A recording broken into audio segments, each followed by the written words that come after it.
Hello guys, welcome back to Lineup. For today's video, here we're going to show you how to use GoHighLevel for real estate. So if you're interested, let's start the tutorial.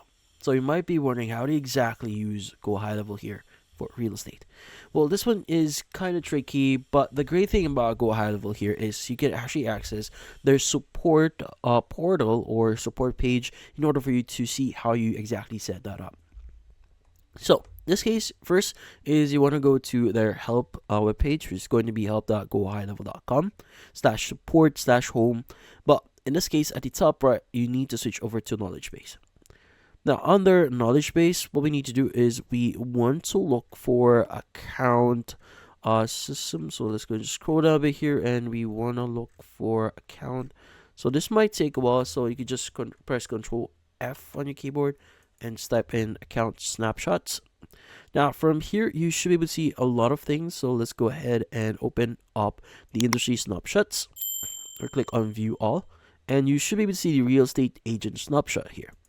Now this snapshot here actually provides you the foundational template for establishing your sub accounts, so tailored to real estate agents.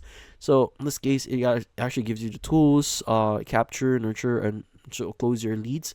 So if you want to download this snapshot here, you could go and click on download the snapshot, go and set that up. But just in case you don't know how to set this up, you could go and click on the view setup guide here, and it will give you all the necessary information you need to set this up. So in this case, let's go and click on jump to general setup here. So in this case, it actually gives you the option to create your sub accounts, configure your general settings tab here, and even activate your features, create your user profiles, set up your phone number, and a lot more. So everything that you need to set this up is going to be included in here. But yeah, so in this case, that's how you get started on setting up your GoHighLevel real estate account. But in this case, that's about it. Hopefully this video was able to help you. Like and subscribe to Line Up. Thank you for watching.